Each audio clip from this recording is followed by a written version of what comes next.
The legal document hit my glass coffee table with a sound that seemed to echo through my entire penthouse.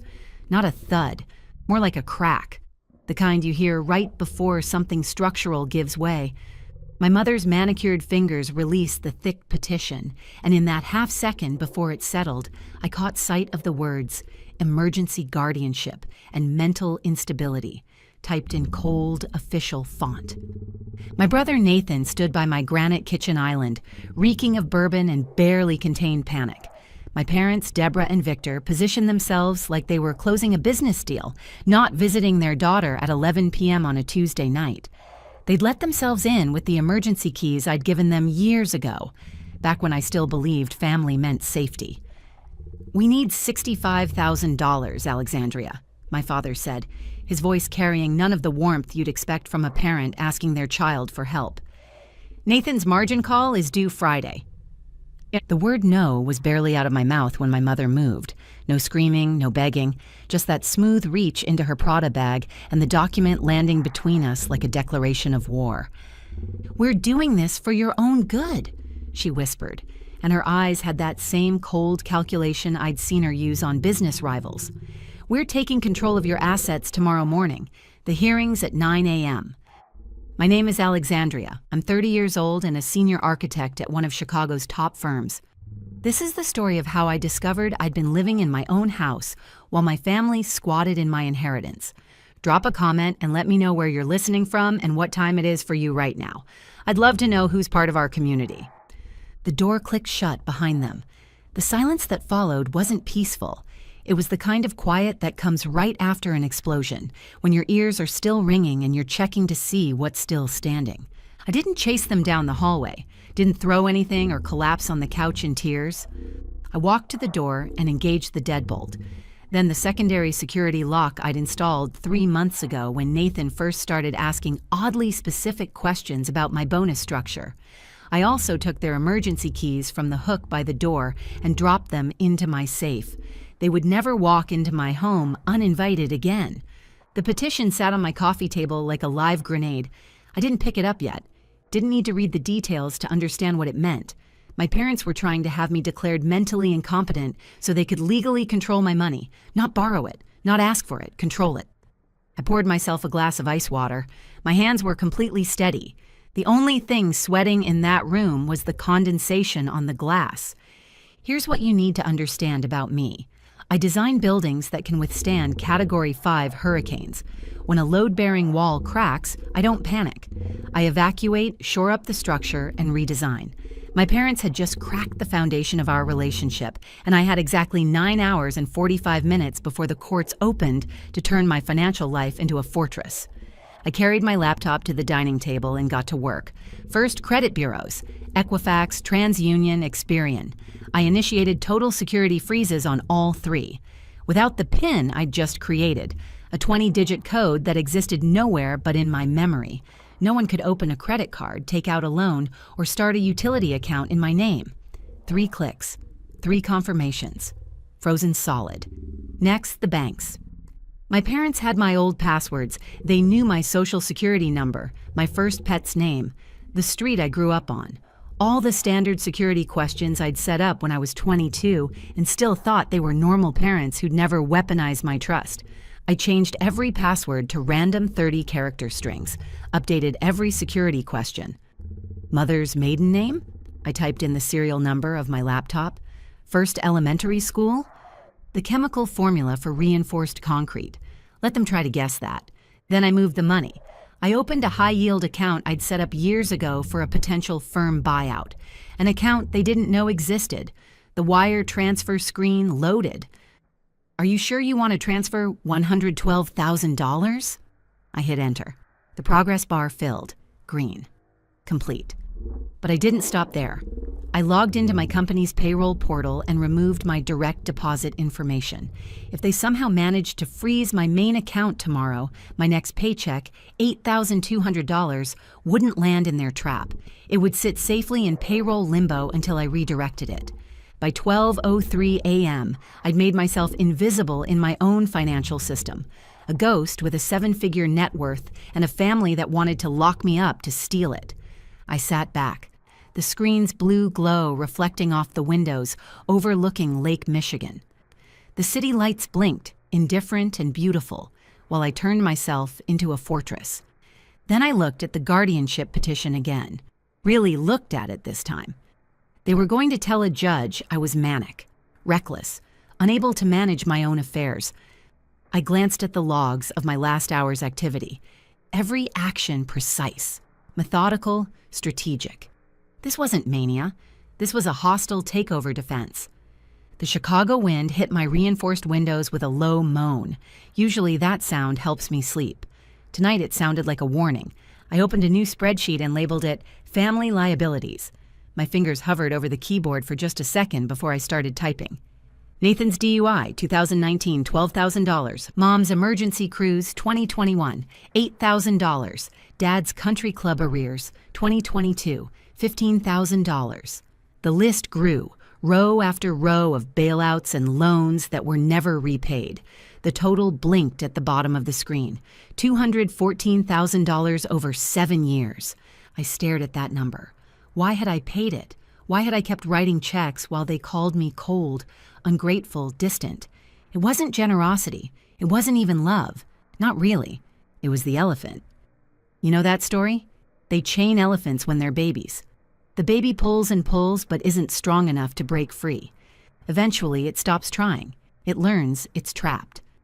Years later, when that elephant is fully grown and could rip the stake out of the ground with one tug, it doesn't. It stays put because it still believes it's weak. That was me. My parents had trained me from age 6 that my worth was transactional. Good grades earned dinner without criticism. Silence earned peace. Money earned a momentary pause in the passive-aggressive commentary about my career choices, my apartment, my life. I wasn't writing those checks to help them. I was paying ransom for my own existence. I looked at the petition again. Mental incompetence. The chain snapped. I wasn't the baby elephant anymore. I was the architect who just designed a 70-story skyscraper that could withstand a magnitude 8 earthquake. And I'd finally realized the foundation I'd been standing on was rotten. You don't repair a rotten foundation. You condemn the building. I closed the laptop. Dawn was starting to break over the lake, painting the water in shades of steel and pink. I picked up my phone. I had one call to make before court opened. Not to a therapist, not to a lawyer, not yet. I dialed Aunt Olivia. The next morning, my phone started buzzing at 7 a.m., a relentless, angry vibration against my desk. I watched the notifications pile up but didn't answer. Nathan, Deborah, Victor. Then the extended family joined in. My mother had apparently sent a group text to everyone we knew, painting me as unstable and in crisis. Aunt Sarah. Honey, your mom says you're having a breakdown. Please call us. Cousin Ryan. Dude, you okay? Nate said you threatened to hurt yourself. I scrolled through them with no expression. This was their offense. Painting the narrative before I could even get to the courthouse. Weaponizing my silence. Turning my competence into mania and my boundaries into paranoia. A voicemail from my father, timestamp 2 a.m. His voice was thick with scotch. You think that money is yours, Alexandria? Who paid for your piano lessons? Who drove you to math camp? That money is mine. It's a return on my investment. You don't steal from the people who made you. I saved the voicemail, backed it up to 3 different cloud servers. That's when it finally clicked. To most people, a child is a person. To a narcissist, a child is an asset class. They don't see autonomy. They see equity. My salary wasn't my earnings. It was their dividend. My refusal to pay wasn't a boundary. It was a breach of contract. They genuinely didn't believe they were stealing. They believed they were liquidating an asset they owned. The realization didn't hurt. It cauterized the wound. It burned away the last lingering hope that maybe, just maybe, they were worried about me. They weren't worried. They were just afraid their stock was crashing. I picked up my phone and dialed the only person in my family who'd been excommunicated for refusing to play along, Aunt Olivia. I was wondering when you'd call, she said, her voice dry as desert sand. They filed for guardianship. I know. Your mother posted a prayer request on Facebook about your mental health crisis 20 minutes ago. A pause. Be at my office in an hour. Bring coffee, black. An hour later, I walked into Aunt Olivia's office. Not a home, but a weapon disguised as a forensic accounting firm. 42nd floor of a steel tower in the Loop, smelling of burnt coffee and billable hours. The receptionist didn't ask my name. She just buzzed me through. Olivia stood by the window, looking out at the same gray skyline I'd watched all night. She didn't look like my father's sister. She looked like a predator who'd eaten the rest of the pack and was still hungry. Charcoal suit that cost more than my first car. No hug, no platitudes. She just pointed at the leather chair across from her desk. Let me see it. I slid the petition across the mahogany. She put on reading glasses and flipped through it. The silence was absolute. I watched her eyes scan the lies. Manic, reckless, danger to self. She laughed. It sounded like a branch snapping in winter. Incompetent, she read aloud. They're saying the woman who manages $100 million construction budgets can't balance a checkbook. She tossed the file back. They're desperate, Alexandria. Narcissists don't go to court unless they've run out of options. They hate records. They hate judges. They hate anything they can't charm or bully. They want the money. Nathan owes $65,000. No. Olivia leaned forward, her eyes hard. If they just wanted 65 grand, they'd have guilt-tripped you for 6 months. They'd have sold the boat, borrowed against the house again. Filing for guardianship is nuclear. It invites scrutiny. It invites the state into their finances. She pressed her intercom. Send in the team.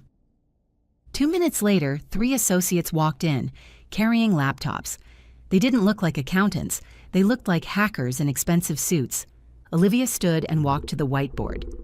We're not just defending you against a competency claim. We're performing a hostile audit. If Victor and Deborah want to tell a judge they're the responsible parties and you're the liability, we're going to open their books. She turned to me. I need everything. Old tax returns, trust documents, the address of every property they've ever owned.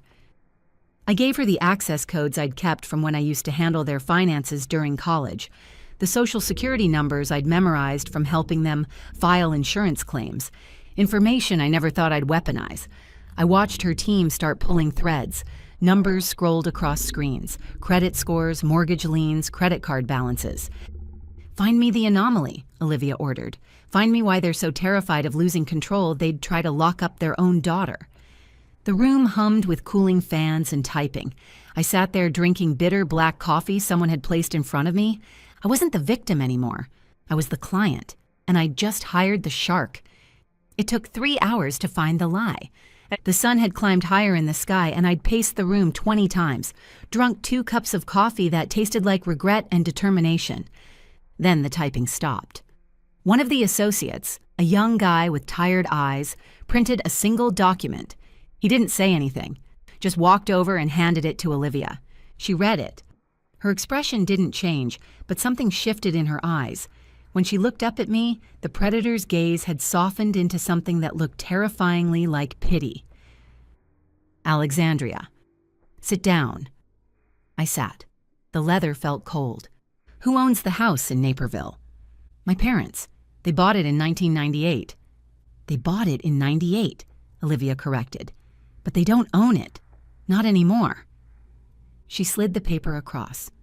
Property Tax History Report. Look at the transfer date. May 12th, 10 years ago. My grandmother, Eleanor's death date. The deed was transferred, Olivia said, her voice steady and quiet, from Victor and Deborah to the Eleanor Trust. I don't understand. Dad said Grandma died without a will. He said everything went to probate to pay medical debts. He lied. Olivia leaned forward. There was a will. There was a trust. I just pulled the filing from the county clerk's public archives. They're required to keep copies even if the executor tries to bury them. Your father didn't probate the estate. He suppressed the will and appointed himself executor and trustee.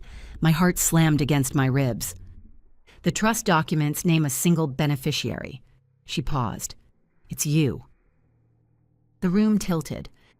The house, the remaining portfolio. It was all left to you. Your father was supposed to transfer the title to your name when you turned 25.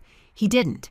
He buried the paperwork. He's been living in your house, rent-free, for 4 years past the legal deadline. Everything clicked into place with the force of a wrecking ball. The panic in their eyes, the desperation, the guardianship petition. It wasn't about Nathan's $65,000 gambling debt. That was just the match. The real gasoline was that I'd turn 30 next month. In many trusts, a 10-year audit is automatic. They knew the clock was ticking. They're not trying to declare you incompetent because they think you're crazy, Olivia said, her voice hard as diamond. They're trying to do it because if you're legally incapacitated, your father remains trustee indefinitely. He keeps the house, he keeps the secret, he keeps the control.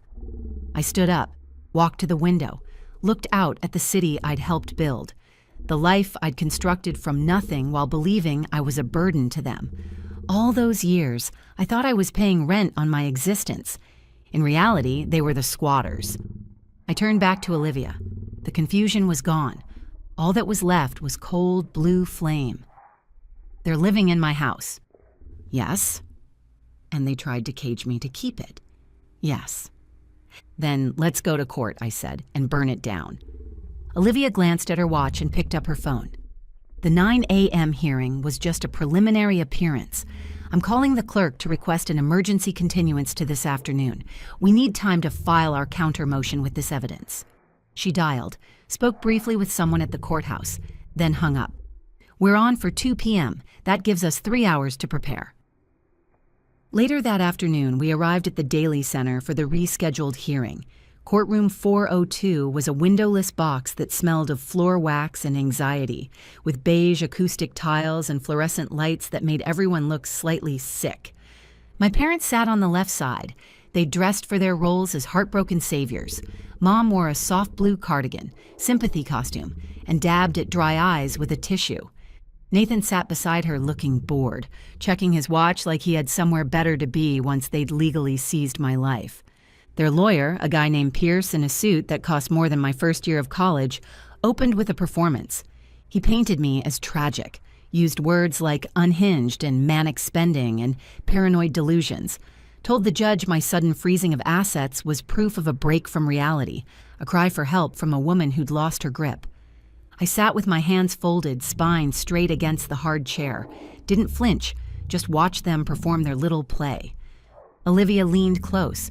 Her voice was low steel. Look at them, Alexandria. Really look. If we hadn't found those files, if we'd walked in here empty-handed, you'd be in a medicated facility by Friday. They'd have you on sedatives by the weekend. Nathan would be driving your car to the casino by Monday. She paused. They weren't just going to take your money. They were going to hollow you out and wear your life like a costume. The image hit me like a physical blow. That alternate reality wasn't just unfair, it was a horror movie, the total erasure of myself. But that fear didn't make me tremble. It solidified me, turned my blood to liquid nitrogen. Pierce finished his speech looking smug, like he'd already won. Miss Chen, the judge said, looking at Olivia, do you have a response regarding your client's mental state? Olivia stood. She didn't pick up medical records. She picked up the deed. Your Honor, she said, her voice projecting to the back of the room, we're not here to discuss my client's mental state. We're here to discuss the petitioner's criminal intent. We move to dismiss this petition on grounds of unclean hands and fraud upon the court. The judge frowned. The petitioners claim they're concerned parents, Olivia continued, walking toward the bench. In reality, they're squatters who've been illegally occupying my client's property for 10 years. She placed the documents on the judge's bench. The silence was sudden and absolute, like all the oxygen had been sucked out of the room. Exhibit A, the last will and testament of Eleanor Vance, suppressed by the petitioner, Victor Vance. Exhibit B, the deed to the property at 1412 Oakwood Drive, held in trust. The sole beneficiary is the respondent, Alexandria Vance. The petitioners have been concealing this asset to live rent-free in a multi-million-dollar home that belongs to the woman they're trying to declare incompetent. I watched the judge read, saw his eyebrows draw together, then his face hardened. He looked up at my father. My parents' faces turned the color of old ash. the smugness drained from Nathan's expression, replaced by slack-jawed realization, a man watching his meal ticket burn. "Mr. Pierce," the judge said, his voice dangerously quiet, "are your clients aware they're currently residing in the respondent's property without a lease while hiding her inheritance?" Pierce stammered, looked at my parents, saw the guilt written across their panic. He closed his briefcase. "Your Honor, I was not informed of this." Petition for guardianship is dismissed with prejudice. The judge's gavel came down like a gunshot. Furthermore, I'm referring this matter to the state's attorney for immediate investigation into trust fraud and perjury. Get out of my courtroom. My mother started to wail, a real sound of terror this time. Victor slumped in his chair. Nathan looked at me, eyes wide with shock. I didn't look back. I stood up, smoothed my skirt, and walked out. The air in the hallway was cool and clean. The war was over. From the courthouse, I didn't celebrate with champagne. I drove straight to Naperville, my hands steady on the wheel for the 40-minute drive south. The house loomed at the end of the cul-de-sac, a sprawling monument to their deception. It looked different to me now, not my childhood home, a crime scene. I walked up the driveway, didn't ring the doorbell, didn't need to. I owned the door. My father opened it before I could reach the handle. He looked 20 years older than he had that morning, smelled of defeat and scotch.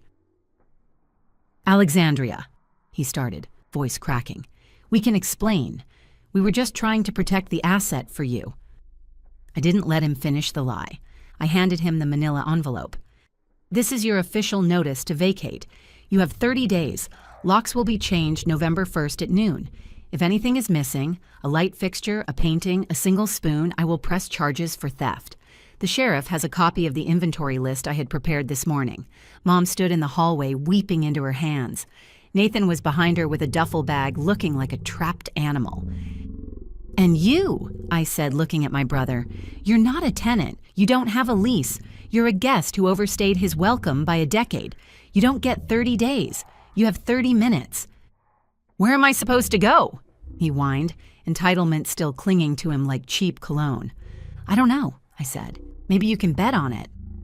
I turned and walked back to my car. Through the rearview mirror, I watched Nathan throw his duffel bag into his beat-up Honda and peel out of the driveway. He didn't look back. Neither did I. Back in my penthouse that evening, the city was quiet. The wind off Lake Michigan had died down to nothing. I sat at my desk and opened my laptop one last time, pulled up that spreadsheet. Family liabilities, $214,000. I looked at the number. For years, that number had been a chain, proof of my love, metric of my exploitation.